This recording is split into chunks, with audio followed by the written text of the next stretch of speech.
Hello everyone. आज हम class 8th science का चैप्टर फर्स्ट एग्रीकल्चर मैनेजमेंट के इम्पॉर्टेंट टॉपिक्स पार्ट फर्स्ट को डिस्कस करेंगे। सबसे पहला टॉपिक है टाइप्स ऑफ क्रॉप्स, मीन्स फसलों के प्रकार। In India there are 3 types of crops on the basis of season. Bharat में मौसमों के आधार पर 3 प्रकार की फसलें हैं। पहला रबी क्रॉप्स, सेकंड है खरीफ क्रॉप्स, थर्ड इज जायद क्रॉप्स। आगे हम इन क्रॉप्स के बारे में थोड़ा डिटेल में पढ़ेंगे।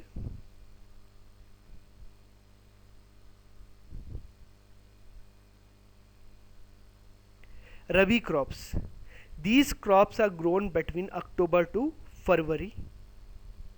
ये फसलें अक्टूबर टू फरवरी के बीच में उगती हैं। लाइक वीट, बार्ले, ग्राम, पी, मस्टर्ड आदि। इसमें मैंने एक शॉर्टकट डेवलप किया है, इसके थ्रू आप इजीली इसे याद रख सकते हैं। शॉर्टकट पे ध्यान दें। रबी ऑफिस फिर गया, वह मुझ पर भी गुस्सा था। इसमें R for rabi, rabi crops को डिनोट करता है। ओ ऑफिस का ओ अक्टूबर को बताता है। फिर का एफ फरवरी को बताता है। G gram, W wheat, M U mustard, P P को बताता है, बी बार्ले को बताता है, और जी गुस्सा था इसको यूज नहीं करना है आपको। नेक्स्ट है हमारा kharif crops. These crops are grown between June to September. ये फसलें जून से सितंबर के बीच में उगाई जाती हैं। इनमें मुख्य रूप से मेज, ग्राउंडनट, सीसम जिसे हिंदी में तिल कहते हैं, ब्लैक ग्राम, उड़द बीन्स आदि आते हैं। शॉर्ट कोड पे ध्यान दें। खरीफ जून सितंबर में ग्राउंड सीसम भी उगाता है। तो यहाँ खरीफ हम एक व्यक्ति के रूप से ले लेते हैं, व्यक्ति के रूप में मान लेते हैं खरीफ को। तो खरीफ जून सितंबर में ग्राउंडनट सीसम भी उगाता है। तो खरीफ से खरीफ हो गया, जून से जून हो गया, सेप्ट से सितंबर बना। एम ए मेज को बताता है, ग्राउंडनट को बिलोंग करता है, सीसम सीसम को बताता है, बी ब्लैक ग्राम को बताता है, उगाते हैं का यू उड़द बीन्स को बताता है। तो इस शॉर्ट कोड से आप खरीफ क्रॉप्स के बारे में याद कर सकते हैं।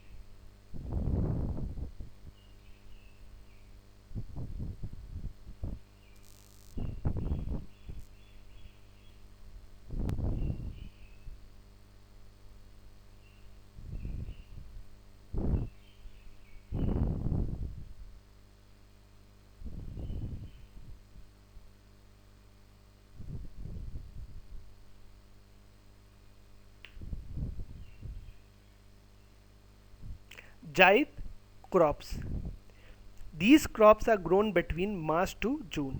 ये फसलें मार्च से जून के बीच में उगाई जाती हैं। इनमें मुख्य रूप से मस्क मेलोन, वाटरमेलोन, ककुम्बर आदि उगाए जाते हैं। शॉर्ट कोड पे ध्यान दें। जायद मुझे मस्क मेलोन, वाटरमेलोन, ककुम्बर खिलाएगा। तो जायद से zaid crop. M for March, J for June, musk melon, watermelon, cucumber, ये तीनों उसको बिलोंग करते हैं। तो शॉर्ट कोड आप ये। नेक्स्ट है हमारा topic agriculture practice. The practice done by farmers to produce crops are known as agriculture practice. तो फसलों को उगाने के लिए जो भी स्टेप्स फार्मर्स के द्वारा उठाए जाते हैं, किसानों द्वारा उठाए जाते हैं, उन्हें हम एग्रीकल्चर प्रैक्टिस कहते हैं। तो अब ये स्टेप्स कौन कौन से हैं उन पे गौर करें। स्टेप्स ऑफ एग्रीकल्चर, फर्स्ट है प्रिपरेशन ऑफ द सॉइल। तो सबसे पहले मिट्टी को खोद कर उन्हें तैयार किया जाता है, जिसे जोतना भी कहते हैं, जोत कर तैयार किया जाता है। सेकंड है स्टेप सोइंग। इस सेकंड लेवल में हम सोइंग में हम बीजों को मिट्टी में डालते हैं। तीसरा है अप्लाइंग फर्टिलाइजर्स एंड मैन्योर्स। इस लेवल पर हम फर्टिलाइजर्स और मैन्योर्स मिट्टी में मिलाते हैं। फोर्थ है इरिगेशन। इरिगेशन में हम पौधों को पानी देते हैं। फिफ्थ है क्रॉप प्रोटेक्शन। क्रॉप प्रोटेक्शन में हम फसलों को बचाने के लिए इंसेक्टिसाइड्स, पेस्टिसाइड्स का यूज़ करते हैं। सिक्स्थ है हार्वेस्टिंग।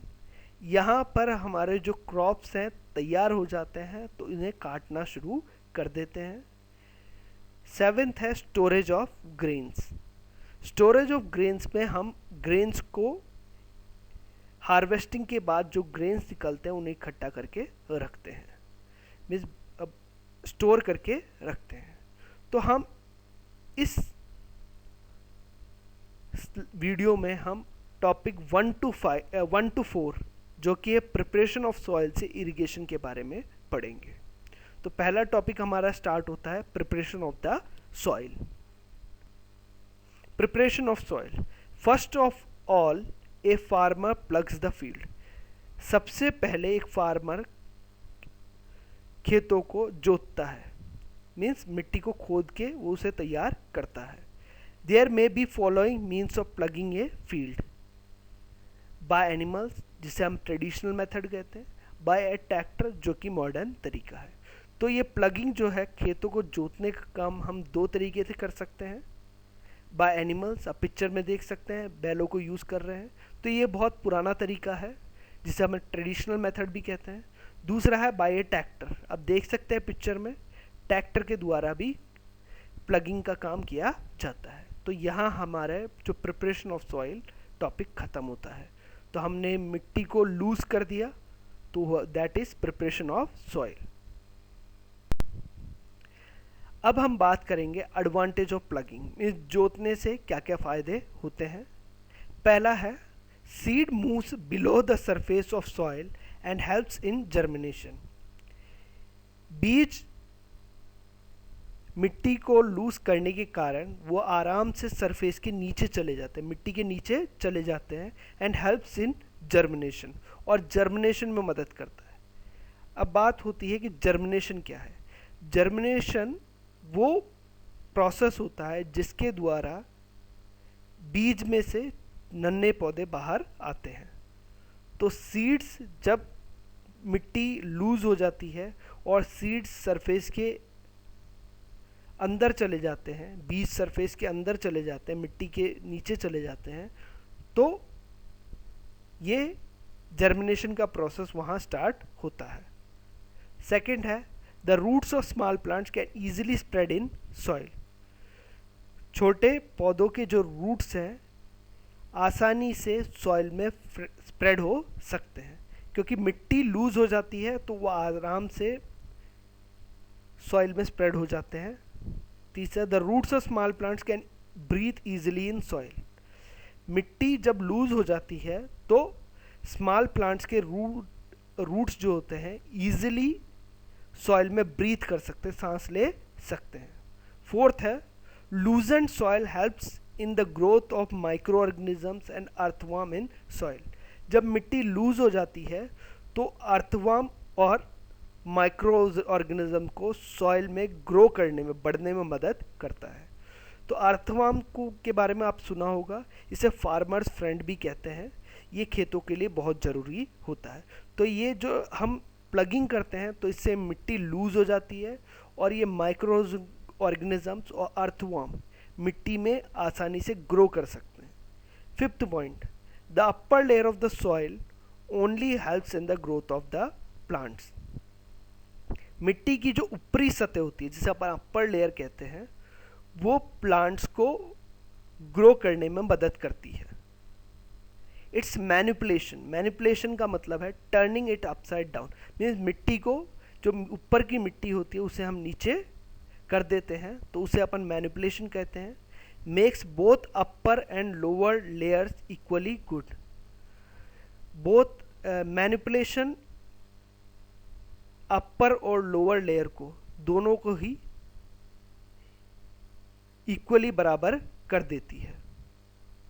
सो मैनिपुलेशन के केस में हम मिट्टी को, ऊपर की जो मिट्टी होती है वो नीचे चली जाती है और जो नीचे वाली मिट्टी होती है ऊपर आ जाती है। इस कारण से दोनों लेयर जो होता है, अपर एंड लोअर लेयर जो होता है, वो दोनों ही इक्वली अच्छा हो जाता है, दोनों ही समान रूप से बराबर हो जाते हैं। Sowing is the process of planting seeds. Sowing के प्रोसेस में हम सीड्स को मिट्टी में डालते हैं। तो सोइंग की जो प्रक्रिया होती है उसमें हम मिट्टी में बीजों को डालते हैं। After plugging the field a farmer shows the seeds of the crops.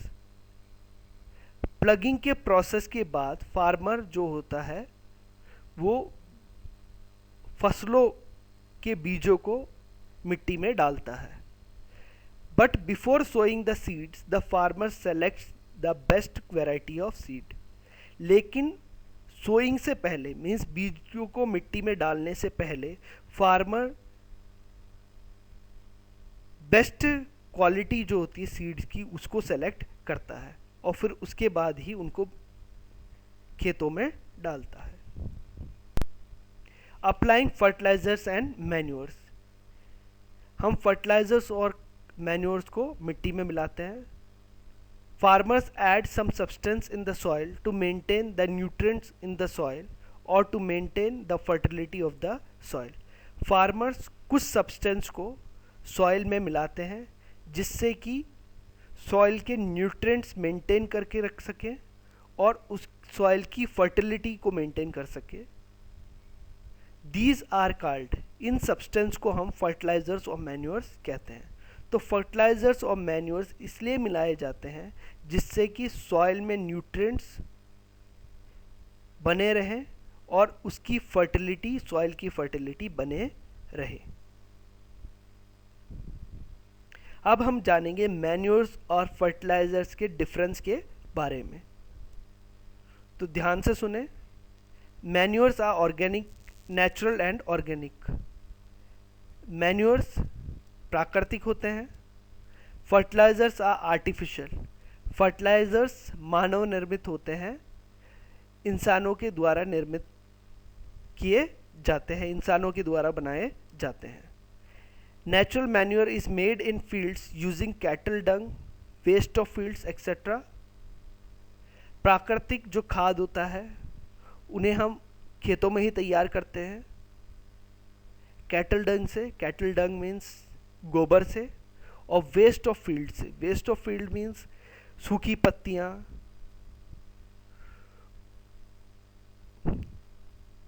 सूखे हुए टहनियाँ, इनको हम वेस्ट ऑफ फील्ड्स में ले सकते हैं।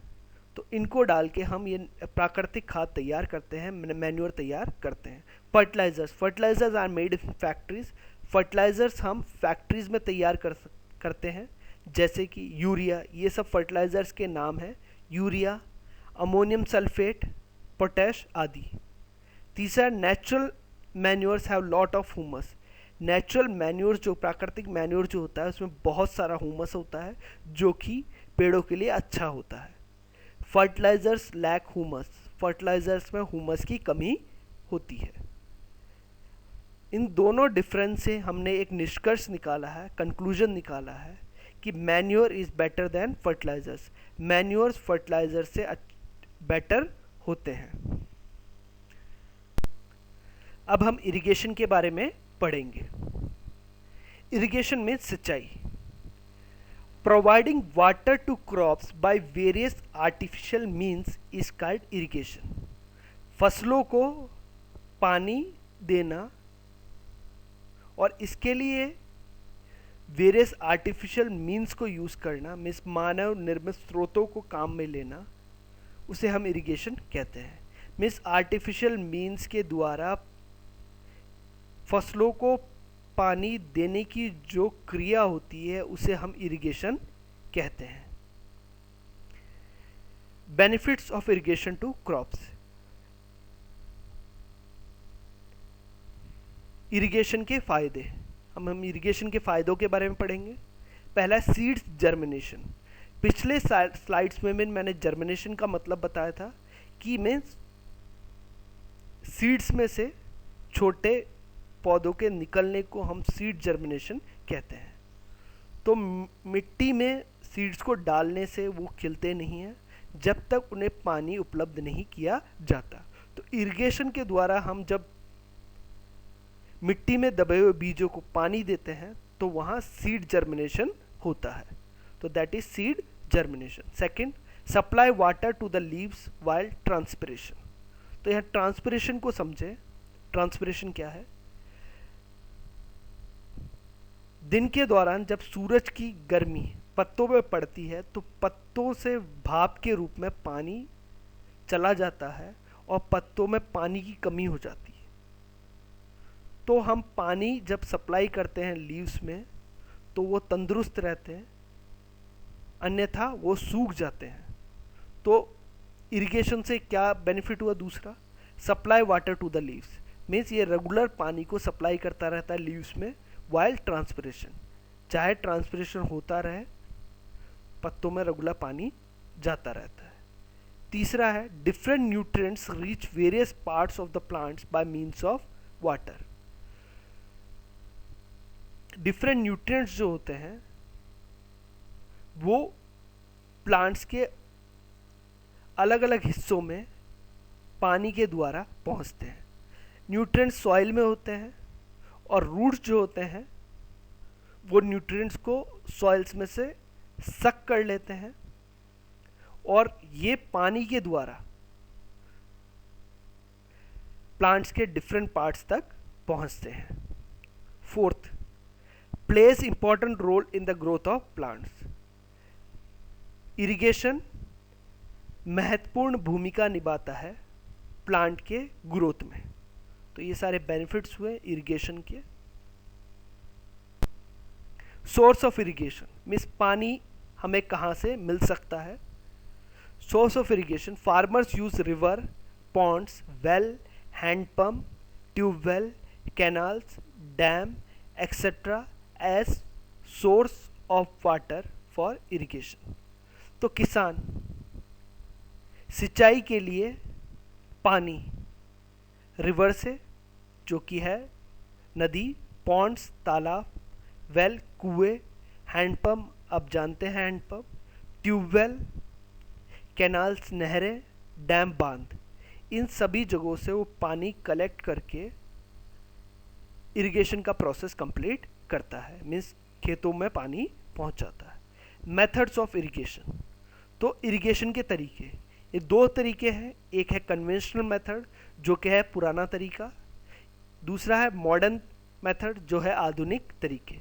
तो हम थोड़ा डिस्कस करते हैं कि कन्वेंशनल मेथड में कौन कौन से शामिल हैं। कन्वेंशनल मेथड में चेन पंप, राहत, ढेकली, मॉट आदि शामिल है। कन्वेंशनल मेथड में मेनली एनिमल पावर और ह्यूमन पावर का यूज़ किया जाता था। तो आगे पिक्चर्स आएंगे, उसके द्वारा आप सीख सकते हैं कि कन्वेंशनल मेथड में क्या तरीका यूज़ होता था। मॉडर्न तरीका, यहाँ पर हम आधुनिक तरीके की बात कर रहे हैं। इनमें tube well, electric pump, diesel pump, ये सभी हम यूज़ करते हैं। इनमें मुख्य रूप से इलेक्ट्रिसिटी यूज़ की जाती है या डीजल इंजन वगैरह यूज़ किया जाता है। कन्वेंशनल मेथड पे ध्यान दें। ढेकली आप देख सकते हैं कि इसमें मैन की पावर यूज़ की जाती है और खेतों में पानी पहुंचाया जाता है। राहत, इसमें एनिमल पावर यूज़ किया गया है और इससे खेतों में पानी पहुंचाया जाता है। मोहत और चेन पंप, इसमें भी मैन पावर ही यूज़ होता है, या एनिमल पावर यूज़ होता है और जिसके द्वारा खेतों में पानी पहुंचाया जाता है। तो ये सारे जो चारों हैं ये कन्वेंशनल मेथड है, मीन्स पुराने तरीके हैं। अब मॉडर्न मेथड्स के बारे में बात करें, इसमें ट्यूबवेल आ गया, आप देख सकते हैं, इलेक्ट्रिक पंप जो कि इलेक्ट्रिसिटी से चलता है, डीजल पंप जो कि डीजल से चलता है। तो इनके द्वारा भी इरिगेशन का प्रोसेस किया जाता है और ये मॉडर्न मेथड्स में आता है। If you like the video, please like and subscribe us. Thank you. We are from Mahalakshmi Academy.